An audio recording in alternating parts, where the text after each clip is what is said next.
Hello. So you join me, you join me as I'm rolling a fag and having a slurpee. Thought I'd make a quick video. Hello. Hello, my friend. I got my friend joining me, look. Hello, darling. Hello. It's only because I'm making a video, that's all it is, isn't it? Yeah. You're feeling a bit jealous, are you? Oh, please don't scratch me. Thank you.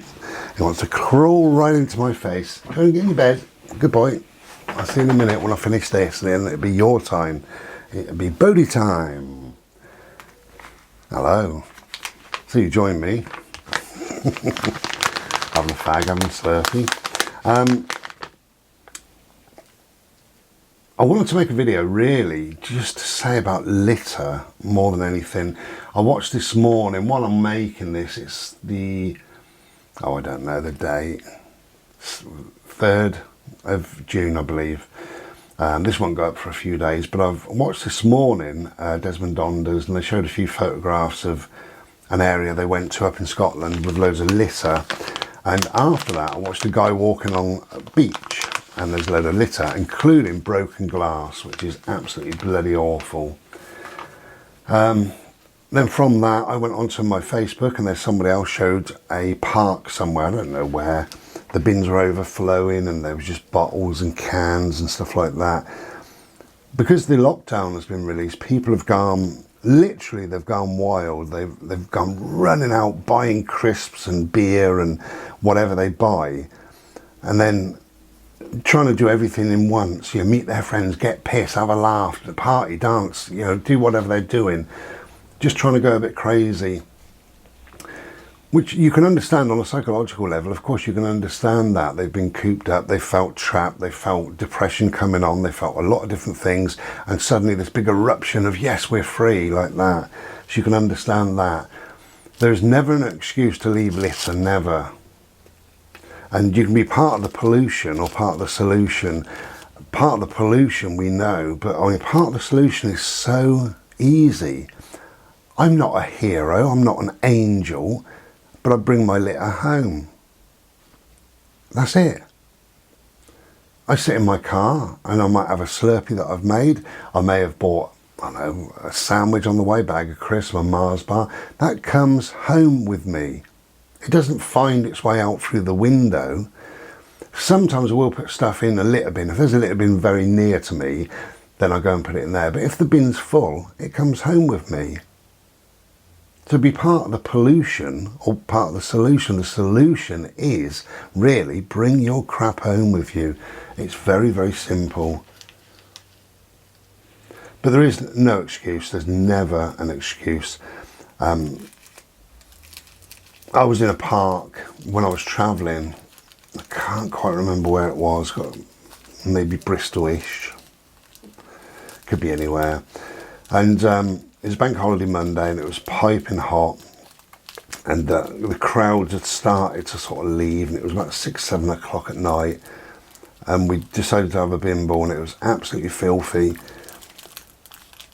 But the bins were full. I don't know how many bins were in the park, but you know, I saw at least half a dozen. They were so full, you could see that people had crammed things in, and then other people have just sort of thrown stuff on the top, and then other people threw stuff near to the bin, and then other people just threw it wherever. So part of the problem, and there's never an excuse, part of the problem is that the council or whoever's responsible did not empty those bins on that Bank Holiday Monday. Now, okay, staff are entitled to a day off, and particularly a Bank Holiday Monday, they want to go and spend it with their family.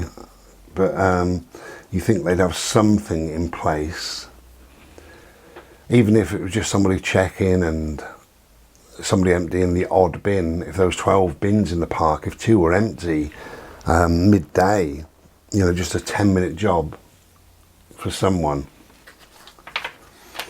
But it's still no excuse whatsoever.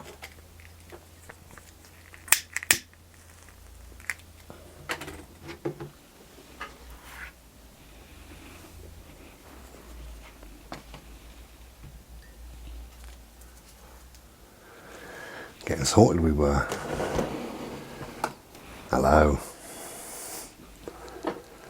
That's better. Hello. Keep saying hello, Bri. It's like my bloody catchphrase.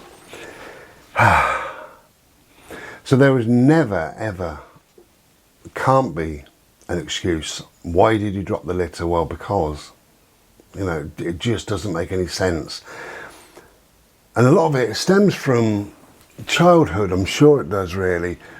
I don't have a television, so I don't know if they do this with kids, but the programming, you know, the conditioning. We had the green cross code man. Don't cross the road, make sure you're safe. And that went on and on and on. Every time you turned kids' telly on, it was on. We had Keep Britain Tidy. I don't even know if they use that symbol anymore, but there was a bin and there was a guy or you know, black figure throwing litter into a bin. Keep Britain Tidy. In fact, I don't even think I've seen a sign saying Keep Britain Tidy. I've seen a sign saying take your litter home, or please don't litter, or litter in a fence up to £1,000 fine. But I don't think I've seen Keep Britain Tidy. And maybe we need to bring that back, because you get a pride in your country. Some people do anyway, you know, not the pigs and the filth that are going to, you know, damage the world, damage the countryside with their fly tipping, with their littering and what have you. But a lot of people have pride in their country. So when you're told, you know, don't litter, that doesn't mean a lot. When you're told up to £1,000 fine, well, who's going to catch you? So it doesn't mean a lot. But when you're told keep Britain tidy, we're all doing our bit to keep Britain tidy, keep our country tidy. Wherever you go in the country, it will be tidy if we all keep Britain tidy. So maybe that campaign needs to be brought back. As I say, they may do it. I don't have a telly, so I may be talking about old crap. They may do it every single night. Kids may hear that over and over and over again. But I've got a feeling they don't, because I haven't seen it anywhere. Keep Britain tidy. I haven't seen it. But whatever happens, as I say, there is no excuse. We had the Wombles when we was a kid. They used to go around Wimbledon Common picking up litter. And, you know, we understood what that meant, you know, the backstory of it, if you like.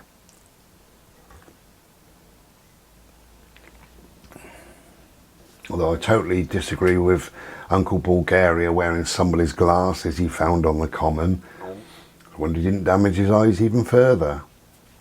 Very dangerous, but whatever. But yeah, take your litter home. You can be part of that pollution or part of the solution. The solution is so easy. It couldn't be easier. That's the problem with the solution. Maybe the solution should be harder.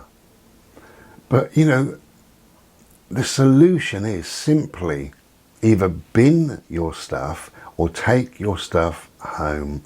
And I'd like to think, however many people watch this video, however many people watch my channel, however many subs I've got, that every last one of them would always take their litter home. And even if you've never done that, from now on, find a bin or take your litter home. It's that simple. Keep Britain tidy. We can enjoy the whole lot of Britain. A whole lot. Scotland, Ireland, Wales, wherever you go, Devon, Cornwall, Oxfordshire, Dorset, Devon, it makes no odds. Wherever you go, if we all keep Britain tidy, then you know that where you live is tidy. You know that where you go on holiday is tidy. You know where you're going to go for a bimble is tidy. You know where you're going to go camping out is tidy. I don't know where and when littering really started, or the lack of care about where they live, or the McDonald's. Maybe it was that. Maybe it was all the fast food. Obviously, when I was a kid, we didn't have fast food. We had the fish and chip shop. That was fast food. I don't remember any litter being made because of the shop. The fish and chip. I don't remember, but I was little, so maybe there was. But I think mostly it was taken home and eaten at home, so discarded at home. I don't think people sat outside eating it, but now they do. McDonald's or Burger King or whatever, all these things that sell their stuff to teenagers, and the teenagers don't care. They go and sit down the beach or wherever and just throw it out the window, even if there's a bin 5 steps away. Maybe it's not cool.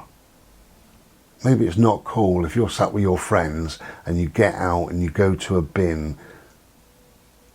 Maybe it's not cool. Maybe they'd laugh at you. Oh, how terrible. And you could turn around and say, yeah, it's my country, it's my world. I want to keep my planet clean. You throw stuff out and eventually it finds its way into the ocean, a lot of plastics and stuff like that. So be brave if you're young. Be really brave in front of your friends and say, I'm putting my litter in the bin. That's what a bin is for. But when I was a kid,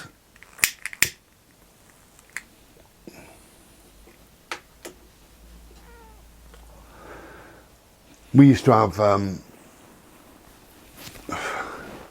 we used to get pocket money. If we were really good, we would get pocket money, and it was a threepenny bit. And on a Saturday morning, that would be up on the fridge if we were really good. And I wasn't always good, and unfortunately, there wasn't a threepenny bit for me. There may have been one for one or two of my brothers, but maybe not for me. That is how it was, and I accepted that. The threepenny bit eventually went to 6pence, so we did quite well, you know, for them days. But when I got my threepenny bit, I used to go up to a shop called Jones's. It was a newsagent shop, sweet shop we used to call it. So I used to go to the sweet shop and I used to buy a jamboree bag. I think that was 2p or 2.5p, which meant I could have half a pence in a couple of chews or sweets or candy, whatever you want to call them.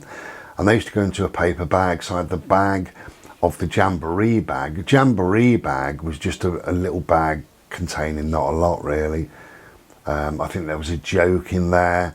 There was some bubble gum, a little bar of chocolate, maybe a little flat packed aeroplane or something like that. But it was probably quite good, I don't know, but I mean that's what I used to get. And if not, I used to either get the Beano or the Beezer. There was 2 comics when I was a child. But I used to love my jamboree bag, and none of that was discarded outside, ever. The bag that my couple of penny chews or half-penny chews came in, I used to eat them, but bring that home with me because I was walking home. And when we was down the beach once, I don't know how old I was, but I always remember this. And my mum was sat on a wooden slatted thing that went out to sea. And we'd been in the water and out the water, and we got sand on us and all the rest of it. And it was getting a bit cold, and it was getting a bit blowy. And my mum said, do you want a drink and a sandwich? So we had a drink and a sandwich. I had a bag of crisps. I finished my crisps and I put it into the big bag where all the rubbish was going, and it blew out. I didn't see it, but it blew out. And my mum said, pick that up. And I looked and I scrambled for it. Bloody hell, I didn't know, but I scrambled for it. And I said, oh, sorry, and I put it back in. And she said, don't just bloody throw your rubbish around. And I said, I didn't, Mum, it blew out of the bag. You know, and we sort of had a bit of a tit for tat over it, really. But she really was quite extreme over that. You bloody pick that up, you know. How dare you do that? Really told me off. And rightly so, you know. I mean, well, not rightly so, because I didn't know. But I could have checked and I could have put it into the bag properly. But my little child's fingers, maybe I just threw it towards the bag. Who knows what I did, really. But yeah, she went quite mad at me. And I've never ever forgotten that. Never. And I would never, as I grew up, as I was 16, 17, 18, I'd always use bins wherever I was. I would never ever throw things out the car window. I don't have a lot in the car, but occasionally I will. You know, I might have a little bottle of drink or, you know, something to eat. But I don't just undo the window and think, well, there it goes. You know, that's not where it goes. So I don't know where all this has come from. That's what I'm saying, because I understood as a little child, you keep Britain tidy. And I understand all the way through to being me now that you keep Britain tidy. Nothing has changed in my life, nothing. If there's litter that I make, I pick it up.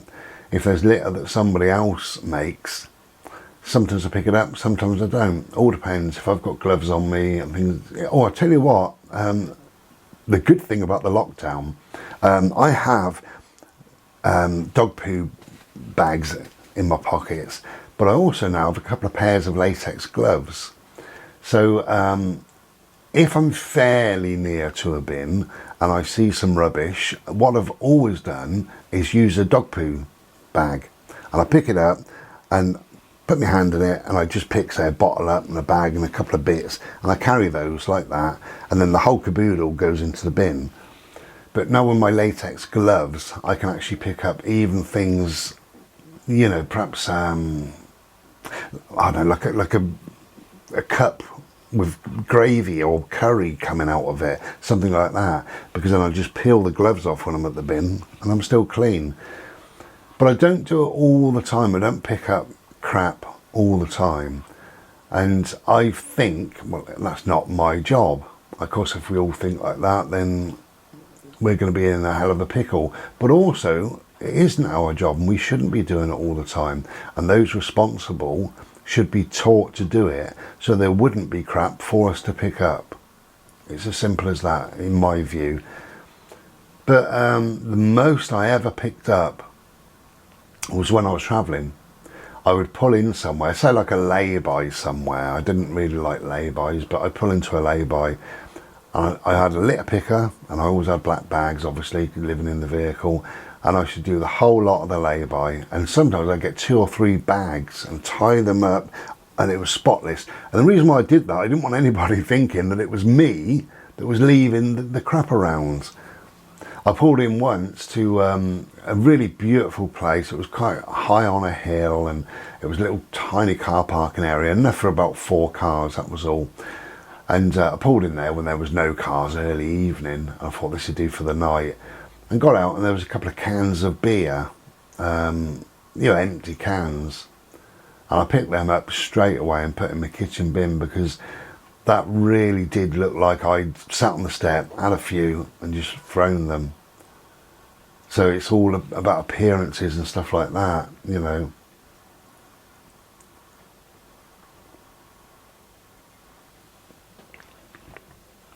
Okay, we're going to make a move. Not really a rant, just saying, you know, be part of the pollution or part of the solution. The solution is so simple. If you drop it, pick it up. If you use it, bin it. If you use it and you can't bin it, take it home. That's it. How easy could things be? The other thing, just to end this, and again, I don't know because I'm a grown man, but when we was little, we used to, I'll tell you a secret actually, we used to have beer bottles and lemonade bottles and things like that. If you took them to the pub would give you a penny. And what we used to do was hook one of my mates up over the wall to the back of the pub, and he'd get a couple of bottles and he'd throw them over, and we'd catch them and go in the pub and get a penny, and come back out, and he'd throw a couple more bottles over, and we'd take them in the pub and get another penny. Sorry, pub. But maybe they could bring that back, that sort of thing. Maybe there could be little weighing stations somewhere of, I don't know, whatever. But then that's difficult, isn't it? Because weighing stations, you put a stone in a bag and you get a £5 for it, you know, or a lump of mud or something like that. I don't know what the solution is. Well, the solution is what I just said, take it home. Job done. Why should there be anything else?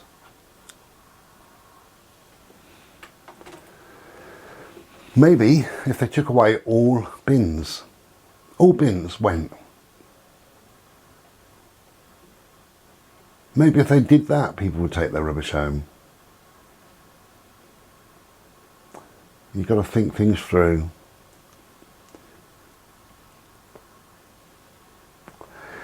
But really, I believe it firmly, it starts when you're a child. Right? It starts when you're a child, and if that little crisp packet goes out onto the beach and your mum shouts at you, you don't forget it, you remember it. I never saw my parents litter, ever. Never saw any adult litter, ever. We was living in a village when I was a little boy, very clean and tidy, and I got a fly on my head. I thought it was something. I never saw any litter as a child. We took the litter home. We had a couple of bins in the village. We didn't actually think about that. We only had a couple of bins in the village. We had one near the shops where I lived, and then one near the shops down the bottom of the village. I don't remember another bin. Don't remember that at all. But if you'd finished, we used to walk down the river or go down the recreation ground, and halfway down, if you finish your little panda pop, we used to have panda pop and a bag of crisps because that was the cheapest. But if you'd finished that, which you had, then we used to carry it until we got to the recreation grounds where the shops were, and we'd put it in the bin. So we'd just carry it. I mean, that was quite normal to carry it. It's the same as dog shit, isn't it? We don't take any notice of anybody walking their dog carrying a little bag that's quite heavy. You can see it swinging. We don't take any notice of that. That's quite normal, quite accepted. It's part of being a dog owner. I've got a dog. He does his business. I pick it up. It goes into a poo bin thing, you know. Quite normal. That's acceptable. That's how it is. So when did it become acceptable for, I think they're young people, but when did it become acceptable for people in general to litter? And really it is McDonald's, it is a lot of beer, it is a lot of crisps, it is a lot of these little nitrate capsules that people get a bit high on. It is packets of fags, it is quickly consumable things, polystyrene tubs and whatever. Worse than that, of course, is fly tipping.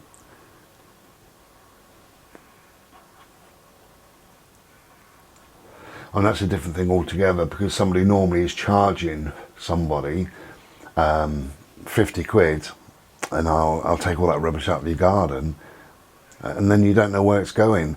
And sometimes they're tracked, it's a rubbish attract, and there's even little tiny video cameras sometimes in them. But the onus really, as much as possible, is on that person that's paying out the money. Is to say, are you licensed to take it to the tip, or where will you be taking this? You know, and of course the van driver or whatever, tipper driver, could tell you anything. So there's no proof, is there? He's not going to drive there, get a weigh-in docket and then bring it back to you. He's not going to do that. But you've got to be able to trust people. But fly tipping is an awful thing because it costs many thousands of pounds. And I've seen it on my travels as well. I've seen broken fridges and sofas and mattresses. And it's awful to think that somebody probably paid 100 quid to have it disposed of sensibly and safely, and there it is down some track.